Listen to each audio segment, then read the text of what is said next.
مصر کے اندر حضرت موسیٰ علیہ السلام نے ایک کبتی کو تھپڑ مار دیا تھا۔ قرآن مجید کے دامن میں یہ واقعہ موجود ہے۔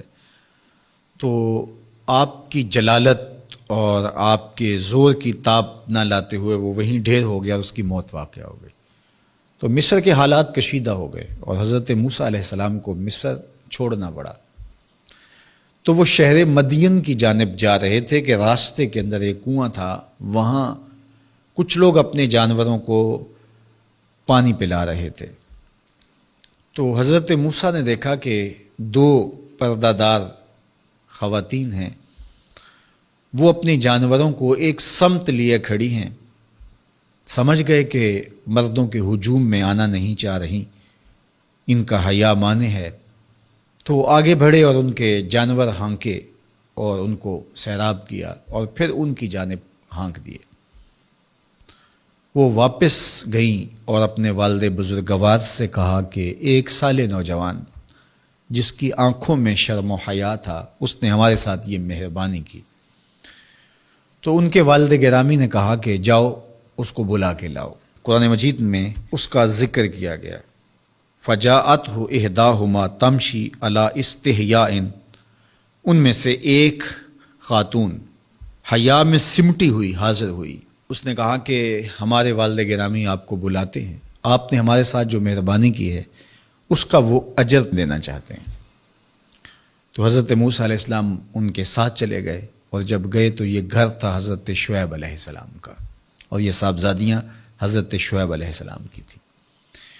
تو اس خاتون کا شرم و حیا کے ماحول میں حضرت موسیٰ علیہ السلام کو یہ کہنا اور چل کے اس انداز سے آنا، قرآن نے اس کی حکایت بیان کی ہے۔ تو خدا کو پسند ہے کوئی خاتون حیا کے ماحول میں آئے تو اللہ اس کی آمد کو اور اس کے آنے کو قرآن کا عنوان بنا دیتا ہے، اور قرآن کی حکایت بنا دیتا ہے کہ جو خاتون حیا کے جوہر کی مالکہ ہو وہ اللہ کو کتنی اچھی لگتی ہے۔ اللہ اکبر۔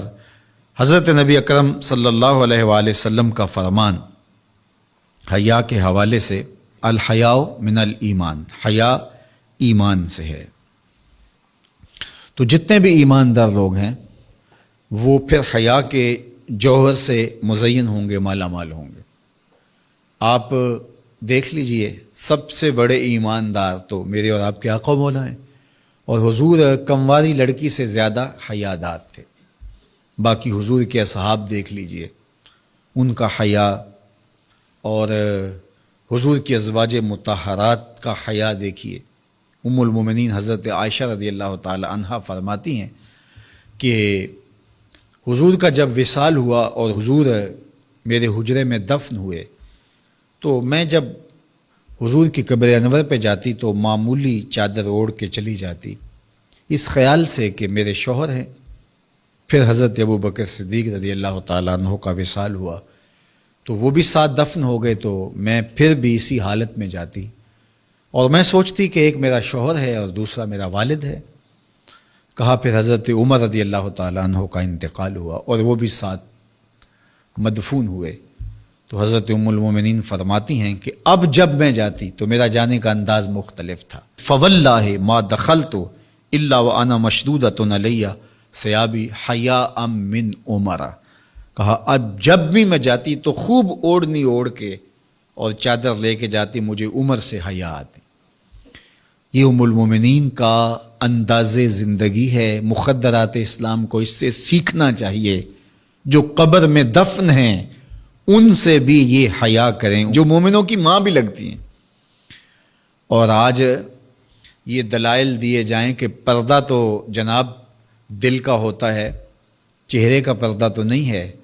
باقی کسی کو اپنی آنکھ میں شرم پیدا کرنی چاہیے۔ عورت کو کیا ضرورت ہے کہ وہ اپنے آپ کو ڈھانپ کے رکھے؟ اب ام المومنین کا عمل یہ ہے کہ فرماتی ہیں کہ میں اپنے آپ کو خوب سمیٹ کے جاتی حیاء من عمر۔ عمر قبر میں ہیں لیکن ام المومنین فرماتی ہیں مجھے پھر بھی حیا آتی۔ اور حضرت سیدہ طیبہ طاہرہ حضرت فاطمہ تو زہرا رضی اللہ تعالی عنہا نے کہا کہ عورت کے لیے بہترین پردہ یہ ہے کہ اس کو کوئی غیر مرد نہ دیکھے اور وہ غیر مرد کو نہ دیکھے۔ تو جب یہ ہمارا دین ہمیں سکھاتا ہے اور حیا کا یہ سبق دیتا ہے، بڑوں سے حیا کرنے کی تلقین کی گئی، اللہ سے حیا کرنے کی، اس کے رسول سے حیا کرنے کی تلقین کی گئی۔ صحابہ فرماتے ہیں بعض اوقات ہم کچھ پوچھنا چاہتے ہوتے تھے اور حضور کے حیا کی وجہ سے ہم ایک عرصہ تک وہ بات نہیں پوچھ پاتے تھے۔